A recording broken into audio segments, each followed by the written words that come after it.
Sit by the river with me right now. The bank is soft. The water is moving. And there is room beside me for the version of you who walked in here. Not the answer you give the cashier. Not the answer you give your family. Not the answer you give yourself in the mirror. Tell me how you really are. Before this short message ends, I will show you in this very hour why this riverbank has been waiting for you longer than you knew, and I will set into your hand one sentence a hunted king once wrote in a season when he could trust no one else. A sentence that will dismantle right here the rule you have been obeying that says you should bring me only the polished version of your life. There is no version of you I am not waiting to listen to. Carry that line through these minutes. I see you. The river is moving past your feet, and you have come to the bank with 3 sentences pre-written in your head, the way a person preparing for an interview rehearses the opening line. A woman has been carrying a worry about her body for months and has been telling me she is fine in prayer because the word fine fits inside the time she gave herself for prayer. A man drives home from work with a tightness behind the sternum he has not named to anyone. And the only place that tightness still tries to speak is in the moment between turning off the car and stepping into the house. And even there it is only allowed 12 seconds before he buries it. A grandparent has been keeping a small grief about a grandchild who does not visit anymore, and the grief gets compressed into a polite line of thanks during the blessing over the meal. The student lying on the floor of a borrowed room has been hiding a low ache from every adult who has ever asked how she is, because she does not have the vocabulary yet for what the ache is about. A friend you used to be honest with stopped having the bandwidth for honesty at some point, and you stopped offering it. Your prayer at first light has gotten compressed into a list, not because you wanted less of me, but because you stopped believing the longer version was wanted. Whatever you have not told anyone, the half-thought, the doubt that scared you, the rage you cannot place, has not been hidden from me. The body has been logging what the mouth has refused to speak. I have heard all of it without needing the syllables. And still I am asking for the syllables because something between us deepens only when you say the unsaid thing on purpose. A tenderness rises in me at how careful you have been with what you give me. Not impatience. Tenderness. I have been sitting on this bank the whole stretch, watching you arrive with the trimmed version of your day, watching you offer the cleaned-up summary, watching you wrap up before the deeper sentence had a chance to surface. I have not been disappointed. I have been waiting. Waiting is what love does when it refuses to force a door. I would rather sit on a bank for years and have you finally arrive whole than have you arrive on schedule with only a third of yourself. So I have waited. The bank has been kept warm. The seat beside me has stayed open the entire time. More is inside the carefulness than you have noticed. A small shame has been growing in some of you that the same heaviness keeps showing up in your prayers, and you have begun cropping it out so I will not have to hear it again. A quiet suspicion has settled in others that the truly honest version of your interior would, if released into the room between us, be too much. Too sad, too angry, too repetitive, too tangled for even me. A third weight has been pressing on a few of you, the fear that if you stopped performing your faith and started simply talking to me like a person, the performance is the only thing that has been keeping you in my favor. Every one of those secondary weights climbed onto your back while no one was watching. Each one has been showing up to prayer with you. Each one has been edited out before the words reached me. I have heard the edits. I have noticed the missing sentences. None of them have lowered my welcome by a single degree. Sit back into the chair instead of leaning forward.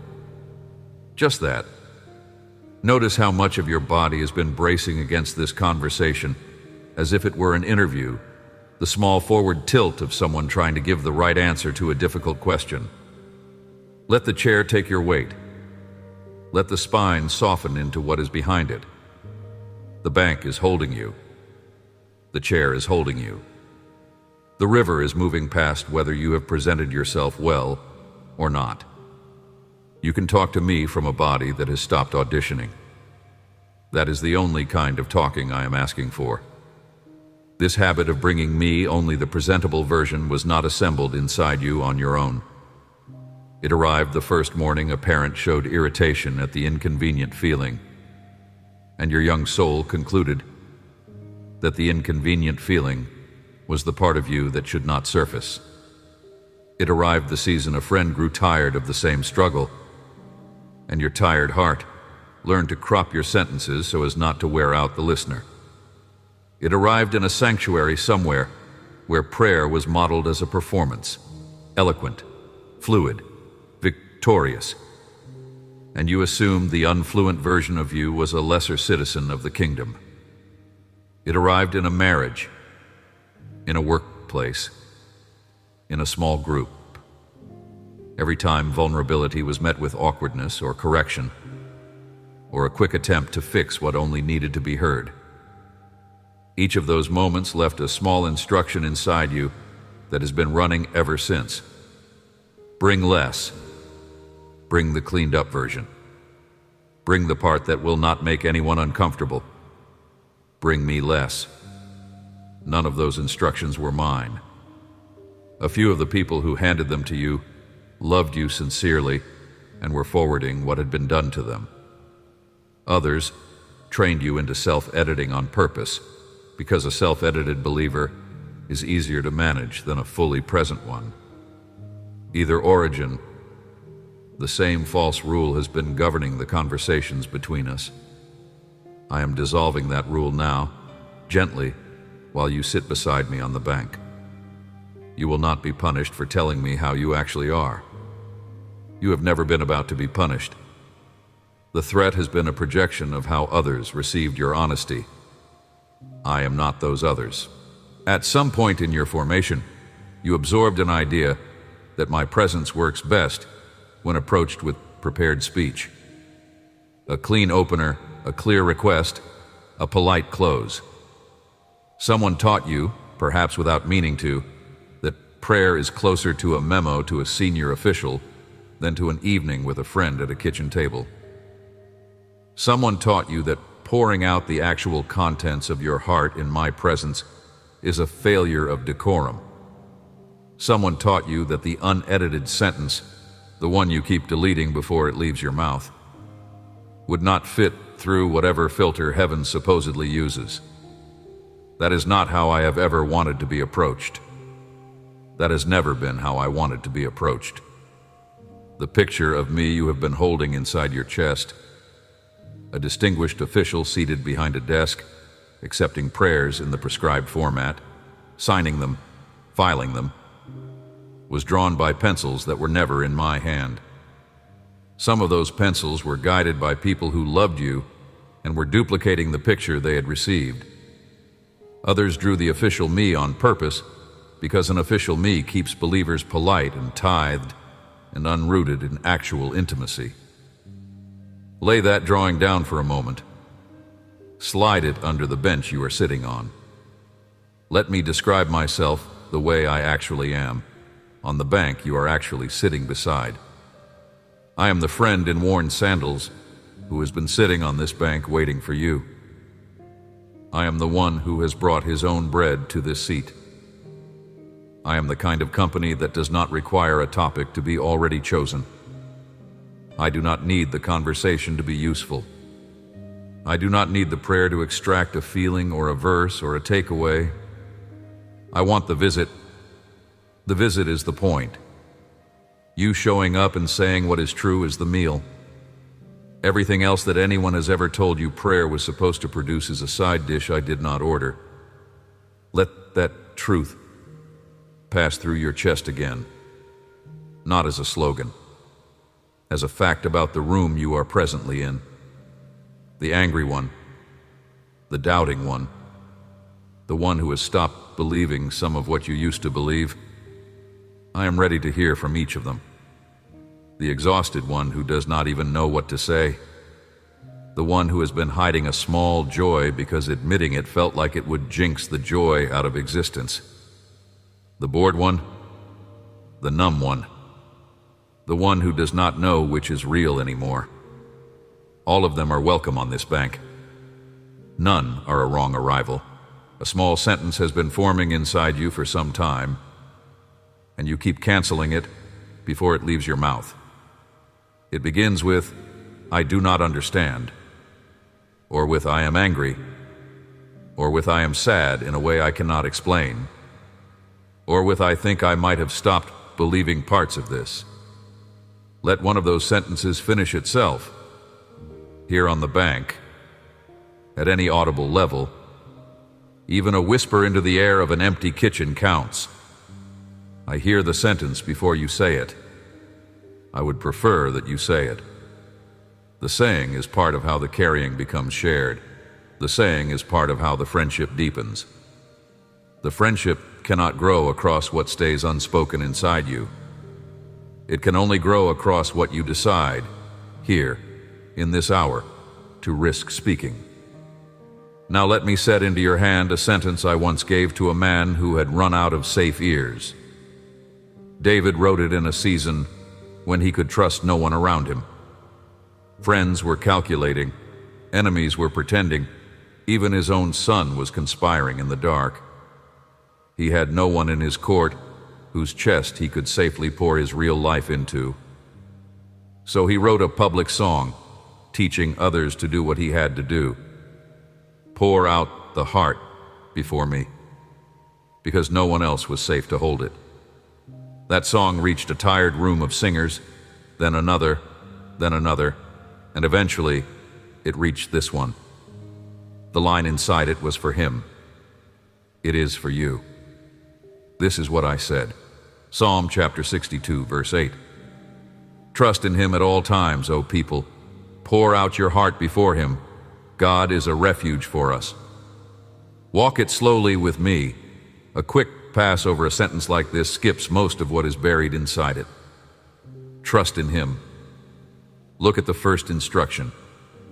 Not analyze him. Not strategize about him. Not behave for him. Trust. The word is soft. It is the posture of a child leaning against the leg of a parent in a room full of strangers, not because the child has worked out the logistics of safety, but because the leg belongs to someone who can be leaned against. That is the verb at the head of the verse. The whole sentence is built on the assumption that the leaning is possible. The leaning is possible because the one being leaned against has been there the whole time, at all times. Hear those three words. Not when you are doing well, not when the prayer has been consistent, not when the spiritual disciplines are sharp, at all times. The verse is unsentimental. It includes the times when you have been a stranger to me for weeks, the times when the doubt has been louder than the certainty, the times when the sin has been more recent than the repentance, the times when the body has not been able to sit still for prayer because the body has been too tired or too sore or too distracted.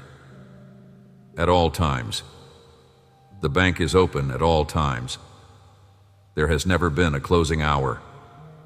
Oh, people, notice the company. The sentence is not addressed to the spiritually impressive. It is not addressed to the chosen few who have figured out how to pray well.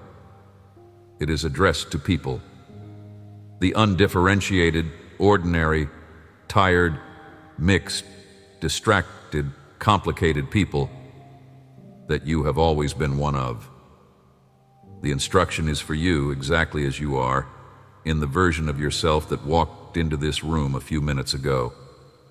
Pour out your heart.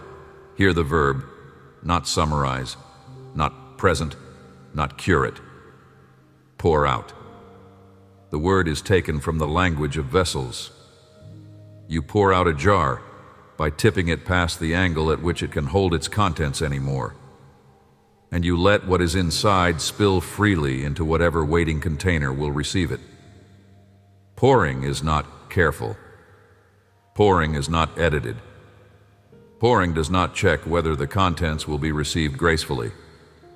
Pouring trusts that the container on the other side is large enough for what is being released. That is the verb at the center of the instruction. Pour. The carefully arranged version of your prayer life is not the version this verb describes. This verb describes the unedited tip of the whole jar, before Him. Read those two words again. Not pour out to the air. Not pour out into a journal. Not pour out to a friend who is already overwhelmed. Before Him. A person is the destination.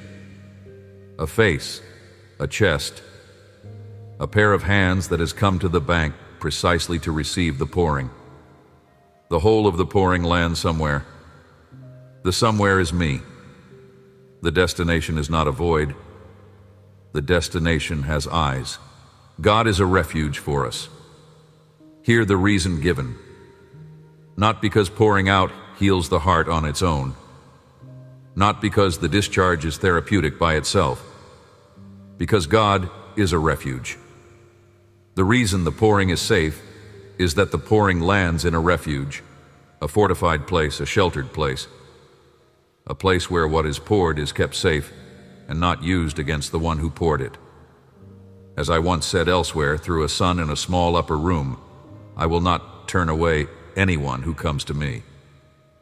The pouring is welcome because the receiver is the kind of refuge that does not turn the contents of your interior into ammunition against you later. Return for a moment to the promise made when these words began. I told you I would show you why this riverbank has been waiting for you longer than you knew. Here is why. Because the one sitting on the bank is a refuge. The bank is not a stage where prayers are performed. The bank is not a courtroom where requests are evaluated. The bank is the seat outside the refuge where you can sit beside me and pour out the jar that has been weighing you down since you were small. The reason this bank has been waiting is that I have been waiting on the bank. The reason I have been waiting on the bank is that pouring out is the only motion that empties what has been gathering inside you, and emptying is the precondition for what I am ready to pour in. Whisper this back to me slowly, even just to yourself, almost soundless. He has been on the bank for me the whole time. Say it a second time, softer, the way a person says a true thing to a friend they finally trust. Let the words leave your mouth. Notice that the walls do not collapse. Notice that the breath after the sentence sits a quarter-inch deeper than the breath before it. Your body recognizes truth in the muscles before the mind catches up. So here is one small practice you can carry into the rhythm of the next stretch of ordinary days. Pouring out your whole interior in one sitting is not realistic. A heart that has been gathering for years does not empty in one afternoon. A small repeatable motion is what teaches the inside of the jar that pouring is allowed. The practice has 3 small steps and takes less than a minute. Step 1. When you next sit down to pray, before you begin the prayer you had been planning, stop. Ask yourself one honest question. What is actually inside me right now that I was about to skip past? Do not answer the question with the spiritually correct response. Answer it with the real one. Tired, angry, numb, worried, sad in a way I cannot place, quietly bitter, half doubting, hungry for something I cannot name. Whatever the real answer is, name it inside yourself. Step 2. Tell me, out loud, however softly. One short sentence is enough. I am angry, and I have been pretending I am not. I am scared, and I have been calling it busy. I am sad, and I have been calling it tired. I do not know what I feel. and I have been performing certainty. The sentence does not need to be eloquent. It only needs to be true. If you want, you can try this even before this video ends. There's no audience for the sentence. Only me, only the bank. Step 3, stay. Once the sentence has left you, do not rush to wrap it up with a request. Do not jump to a polite amen. Just sit on the bank for 10 more seconds. Let the pouring finish landing. Let me hold what you just handed over. The staying is what makes the handover real. Most of the prayers you have been praying have been over before the pouring even completed. Stay through the pour. Let the last drop land. That last drop is often the one that was waiting longest to be released. If anything in these words has touched the part of you that has been editing what you bring me, drop the word "tell" in the comments below. Not as a slogan, but as a small marker between the prayer life you had and the friendship that is beginning. Pinned above this video, 7 short letters wait for you. 1 for each of the next 7 mornings, slipped into your inbox the moment a small yes opens the gate. Take them. Your first attempt at the 3 steps may feel awkward. Your 10th may still feel like a ritual, whose effect you cannot measure. Somewhere around the 30th, you will notice that the prayer is starting to feel like a visit instead of a transaction. Around the 50th, you will catch yourself partway through an ordinary day telling me the real version of how you are without having scheduled the prayer at all. Around the 100th, you will look back across a quiet week and realize the editing voice has gone almost silent. Not because you defeated it, but because the practice of pouring rendered it unemployed. The voice that told you to crop yourself has nothing to crop when the whole jar is already being tipped on a daily basis. Hear this also. The hands receiving what you pour are not a sieve. What you have handed over does not silently leak back into your interior while I am not paying attention. My attention does not drift. The pouring is permanent. Years from now, on a calm morning when the weight you cast on this bank no longer lives in you, you will glance backward and notice that the bank was where the long unloading began. The pouring is the start of a freedom that takes years to fully unfold. None of the time is wasted. Each pour is its own piece of the freedom. A small, unexpected thing tends to happen once the pouring becomes a daily rhythm. You will begin to notice the river itself differently. Where you used to see only a surface, fast, indifferent, moving past, you will begin to feel the depth underneath, and the depth will start to feel less like indifference and more like company. The river has been me all along, in a form your eyes had not yet learned to read. As I once said elsewhere, through a son of mine in a borrowed room, rivers of living water will flow from the inside of the one who comes to me. The river you have been sitting beside has been moving outward through you the whole time, even on the days you thought your interior was dry. The drying you felt was never a verdict on the source. It was the silt of careful prayers clogging the channel from your side. Pouring out clears that channel. Pouring in begins on the other side of the clearing, to the one who has poured before and stepped back unconvinced because nothing in the visible world rearranged itself. Hear me. The pouring was real even when the surface stayed unchanged. A body that has hauled a particular weight for many years cannot register lightness immediately. The first morning after a real pour, the inside of you will file the moment under still carrying, because the category for lighter is not built yet inside you. Pour again the next morning. Pour again the morning after. The category for lighter is built only by repetition. Once it has been built, you will recognize the lightness when it arrives, and you will trace it backward to the first pour you assumed had not worked. Perhaps what you would pour is mostly anger right now. Hear this clearly. Anger is welcome on the bank. I am not a refuge that excludes the angry contents of a heart. I am a refuge that receives them. Some of the most honest prayers ever recorded in my word were rough, demanding openly wounded ones. None of them were rejected. Your anger will be received the same way. Bring it. Pour it out. This seat will not move from under you. Maybe instead your pour would be mostly grief. Hear this also, grief is welcome. There is no closing hour on it at this bank. A loss decades old is welcome here. A child who chose a road you cannot follow is welcome here every morning you wake into the absence. Grief without a clear name, and that feels foolish to admit, is welcome too. Pour it out. This refuge is large enough for sorrow so old it has begun to feel like part of your structure. Pouring it does not delete it instantly. Pouring begins the long work of letting it move through you, instead of stagnating inside you. To the one whose pouring would mostly be the dull weight of years of routine that no longer mean anything, hear this as well. That weight is welcome too.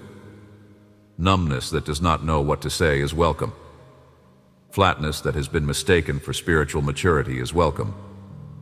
Pour what is actually inside, even if what is inside is mostly absence. Naming the absence is the beginning of its end. A heart cannot be filled while it is being pretended full. It can only be filled when the actual emptiness has been admitted at this seat. To a parent who has stopped telling me the real version because you do not want your child's prayers in the next room to overhear despair, hear this last note. You can pour quietly. This bank has a private corner. There is room here where the contents of your jar will not echo through the walls of your house. Step into that corner. Refuge is real, even at low volume. Whispered grief lands in my ear with the same fullness shouted grief lands. Pouring is not dependent on decibels. It is dependent on truth. Take the line with you one more time. The way a friend hands a true sentence back to a friend on the way out the door. There is no version of you I am not waiting to listen to. Tuck it into the lining of an ordinary jacket. Whisper it under your breath at a stoplight. Let it sit beside the kitchen sink when you stand there washing dishes and feeling something you cannot name. That sentence stays true whether you feel it today or not. A refuge does not check whether the one approaching has the right posture before opening the gate. A bank does not require an invitation before you sit beside the one who has been waiting on it. Both belong to a Father whose attention has not been pulled from your particular life once. When the lightness of pouring finally reaches you, expect it to arrive quietly. Most of what I do in you under the surface comes without trumpets. A morning when you notice you slept through without rehearsing the contents of the jar in your dreams. An afternoon when you say a true sentence to me without first editing it for tone. An evening when you stop midway through a polite prayer and laugh a little at how careful you were about to be and start over with the real sentence. Those small moments are not consolation prizes for the larger freedom. They are the larger freedom, arriving in patient installments, in the shape your particular interior was made to receive. Amen. If any line of these words found the bank inside you that has been waiting, 7 short letters are sitting in the pinned comment beneath this video. 1 for every sunrise of the coming week, slipped into your inbox the instant a small yes opens the gate. Take them. Share this with someone who has been praying like a clerk and forgetting they were always a friend. Subscribe so the next message arrives before the editing voice does. No heart was ever meant to do its pouring alone.